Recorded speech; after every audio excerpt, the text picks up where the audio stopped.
Hello buddies, welcome back to another video. So இன்னைக்கு இந்த வீடியோவில் என்ன பார்க்க போகிறோம் அப்படின்னா, நாளைக்கு வெட்னஸ்டே மார்க்கெட் பற்றின நிஃப்டி ஓவரால் ஓஐ டைரக்ஷன்ஸ் எந்த மாதிரி இருக்கும், மார்க்கெட் என்னென்ன சினாரியோஸ்லாம் நடக்க சான்சஸ் இருக்குது அப்படின்ற அனலைசிங் பார்த்துட்டு, அண்ட் இன்னைக்கு டியூஸ்டே மார்க்கெட்டுக்கு நம்ம என்ன அனலைசிங் கொடுத்துருந்தோம், அது எந்த அளவு கிளியராக ஒர்க் ஆயிருக்கு அப்படின்ற ரிவ்யூ தான் பார்க்க போகிறோம். ஸோ நோ மோர் டிலே, வீடியோக்குள்ளே போயிடலாம். ஸோ நேற்று வீடியோவில் ஓஐ வச்சு 2 டைரக்ஷனல் சினாரியோ வந்து நான் பில்ட் பண்ணியிருப்பேன். அதில் ஒரு டைரக்ஷன் சினாரியோ தான் என்ன அப்படின்னு பார்த்தீங்கன்னா, மார்க்கெட் 650 ரேஞ்சில் ஓப்பன் ஆகிட்டு 600ல் சப்போர்ட் எடுத்துட்டு 700 பிரேக் பண்ணி and market near to the 800 ரேஞ்சில் க்ளோஸ் ஆகிறதுக்கு சான்சஸ் இருக்குது அப்படின்றது போல் ஒரு சினாரியோ நான் ப்ளே பண்ணியிருப்பேன். சேமஸ் மார்க்கெட் ஓப்பன் வந்து பார்த்தீங்கன்னா 650 ரேஞ்சில் ஓப்பன் ஆச்சு அண்டு மார்க்கெட் 650ல் சப்போர்ட் எடுத்துட்டு 700 ஈஸி டு பிரேக்காகவும் இருந்து மார்க்கெட் 800 தாண்டியும் சினாரியோ நடந்துச்சு. ஓகேங்களா? ஸோ நேற்று மார்க்கெட்டில் நான் 600ஐயும் 650 தான் மேஜர் சப்போர்ட்டாக ஓஐயில் நான் உங்களுக்கு கொடுத்துருப்பேன். மார்க்கெட் அதில் ஃபஸ்ட்டு சப்போர்ட்டான 650ல் மார்க்கெட் நம்மளுடைய எம்டிசி ப்ராப்பர் என்ட்ரி கொடுத்துட்டு நான் இங்கே 750யோட நான் க்ளோஸ் பண்ணிட்டேன். ஓகேங்களா? பட் அதுக்கப்புறமா மார்க்கெட் 1250க்கும் ஒரு என்ட்ரி செட்டப் கொடுத்து அதுக்கப்புறமும் மார்க்கெட் ஒரு நல்ல கண்டினியூ இருந்தது. ஒரு நம்மளோட அனலைசிங் நல்லாவே ஒர்க் ஆயிருந்தது அப்படின்னு தான் சொல்லணும். ஸோ அதுக்கு முன்னாடியே எம்டிசியில் ஒரு லோ ப்ராபபிலிட்டி என்ட்ரி கிடச்சிருந்தது. பட் அதை எடுத்து ஒரு 20 பாயிண்ட்ஸ் கிட்ட கவர் பண்ணிவிட்டு அதுக்கப்புறம் தான் இந்த என்ட்ரிஸ் வந்து கேப்சர் பண்ணியிருந்தோம். ஸோ நீங்களும் இது போல் ஓப்பன் இன்ட்ரெஸ்ட் வச்சு மார்க்கெட்டுடைய பயாஸ் அண்ட் டைரக்ஷன்ஸ் அனலைசிங் பண்ணியும் ப்ளஸ் நம்மளுடைய எம்டிசி செட்டப்ஸை லேர்ன் பண்ணி அது மூலயமா மல்டிபிள் என்ட்ரிஸ் கவர் பண்ணணும் அப்படின்னு ஆசைப்பட்டீங்கன்னா கண்டிப்பாக டிஸ்கிரிப்ஷனில் இருக்க வாட்ஸ்அப் நம்பருக்கு மெசேஜ் பண்ணுங்கள். ஃபுல் டீட்டெயில்ஸும் நான் உங்களுக்கு ஷேர் பண்ணுறேன்.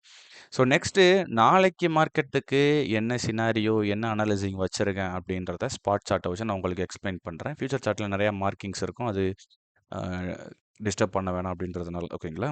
ஸோ நான் நிறையா பாயிண்ட்ஸ் வந்து நான் உங்களுக்கு சொல்கிறேன், நோட் பண்ணிக்கோங்க. ஸோ ஃபர்ஸ்ட் நம்ம க்ளோஸ் பார்க்கணும். நிஃப்டி ஸ்பாட் வந்து பார்த்தீங்கன்னா 24,821ல் க்ளோஸ் ஆயிருக்கு. அண்ட் ஃபியூச்சர் பார்த்தீங்கன்னா 24,838ல் க்ளோஸ் ஆயிருக்கு. ஸோ நியர்பை சப்போர்ட் அண்ட் ரெசிஸ்டன்ஸில் ஓஐ எப்படி இருக்குது அப்படின்றத நான் கண்டினியூவாக நான் உங்களுக்கு ரீடிங்ஸாக சொல்கிறேன். நீங்கள் நோட் பண்ணிக்கோங்க. 700 பார்த்தீங்கன்னா ஹை ப்ராபபிலிட்டி சப்போர்ட்டாக வந்து இருக்குது. ஸோ நான் சினாரியோஸ் நெக்ஸ்ட்டு பில்ட் பண்ணுறேன். ஃபஸ்ட்டு சப்போர்ட் அண்ட் ரெசிஸ்டன்ஸ் சொல்கிறேன். அண்ட் 24,800 பார்த்தீங்கன்னா அதுவும் சேமஸ் ஹை ப்ராபபிலிட்டி சப்போர்ட்டு.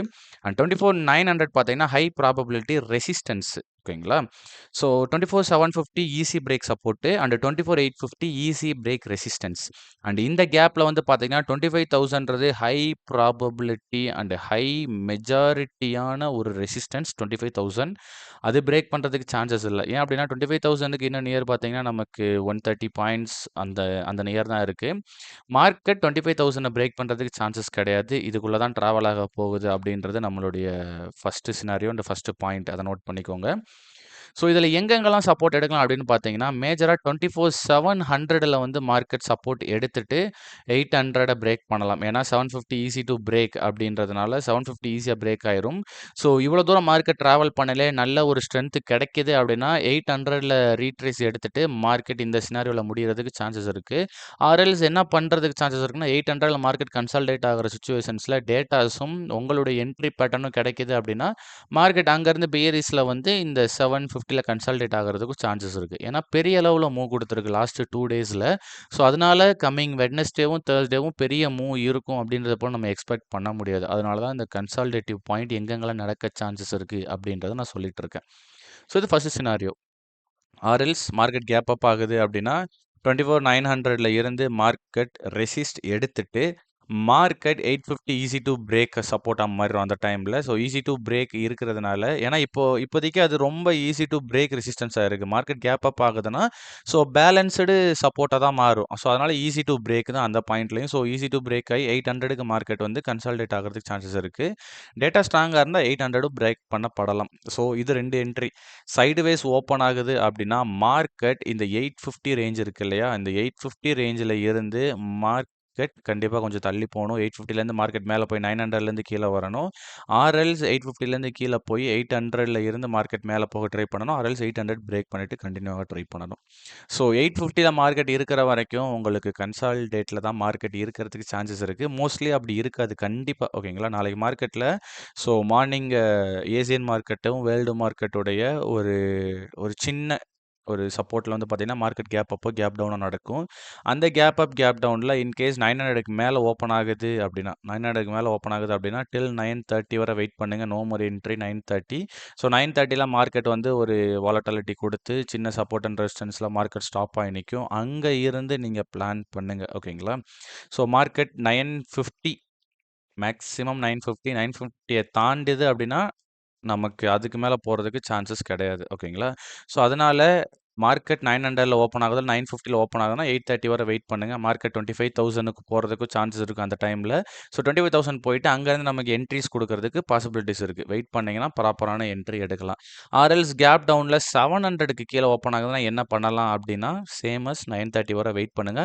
இந்த 2 கேப்ல நீங்க எங்க என்ட்ரி எடுத்தாலும் சொன்ன பாயிண்ட் தான். ஈஸி டூ பிரேக் பாயிண்ட் 2 இருக்கும். ஸோ 2மே ஈஸியா மார்க்கெட் பிரேக் பண்ணி நமக்கு ஒரு என்ட்ரீஸ், ரீட்ரேஸ் ஆகும். அங்க நீங்க என்ட்ரி எடுத்துறலாம். ஆர் எல்ஸ் 700ல மார்க்கெட் ஓப்பன் ஆகுது அப்படின்னா 9:30 வரை வெயிட் பண்ணுங்க. ஸோ அந்த பிளான் பார்த்துட்டு என்ட்ரி எடுத்துக்கோங்க. மோஸ்ட்லி எனக்கு தெரிஞ்சு நாளைக்கு மார்க்கெட்ல ஒரு என்ட்ரி கிடைக்கிறது ரொம்ப அரிதா தான் இருக்க போகுது. அந்த அளவுக்கு மார்க்கெட் கன்சால்டேட்டிவ் ஒரு வியூல இருக்கு. நாளைக்கு மார்க்கெட் ஓப்பன்ல வரக்கூடிய டேட்டாஸ் இன்னும் சப்போர்ட் பண்ணலாம். ஸோ அதனால ஓப்பன் இன்ட்ரெஸ்ட் எப்படி ரீட் பண்ணலாம், சப்போர்ட் அண்ட் ரெசிஸ்டன்ஸ் எப்படி அண்டர்ஸ்டாண்ட் பண்ணிக்கலாம், ஓஐ பேஸ்டு சப்போர்ட் அண்ட் ரெசிஸ்டன்ஸ் எப்படி அண்டர்ஸ்டாண்ட் பண்ணிக்கலாம், உங்களுடைய செட்டப்போட ஓப்பன் இன்ட்ரெஸ்ட் எப்படி கம்பைன் பண்ணிக்கலாம் அப்படின்றத கத்துக்கோங்க. கத்துக்கிட்டு நீங்க பார்க்கும்பொழுது, இன்னும் உங்களுடைய என்ட்ரீஸ்ல நல்ல ப்ராபபிலிட்டீஸ் இன்கிரீஸ் ஆகுறதுக்கு சான்சஸ் இருக்கு. ஸோ ஒரு விஷயத்த புரிஞ்சுக்கோங்க, ட்ரேடிங்ன்றது ப்ராபபிலிட்டி தான். ஸோ அத மைண்ட்ல வச்சுட்டு நீங்க ட்ரேட் பண்ணுங்க. ஸோ இதுதான் நமக்கு நாளைக்கு மார்க்கெட்டுக்கு அவ்வளோ பெரிய ஒரு வியூ அனலைசிங் கிடையாது. ஸோ எக்ஸ்பெக்ட் பண்ணத விட மூவ் இந்த 2 நாள்ல நடந்துருச்சு. ஸோ அதனால ஒரு சின்ன சின்ன ஒரு வியூ மட்டும் தான் ப்ரீ மார்க்கெட் அனலைசிங் குடுக்க முடியும். லைவ்ல மட்டும் தான் மோஸ்ட்லி முடிஞ்ச அளவு நம்ம ப்ராப்பரான ஒரு அவுட்புட்ட வந்து குடுக்க முடியும். ஓகேங்களா? ஸோ பார்த்து கேர்ஃபுல்லா ட்ரேட் பண்ணிக்கோங்க நாளைக்கான டேட்ல. ஸோ நெக்ஸ்ட்டு நாளைக்கான ரிவ்யூ அண்ட் நாளை கழிச்சு மார்க்கெட் அனலைசிங்ல நான் மீட் பண்றேன். Thank you. பாய்.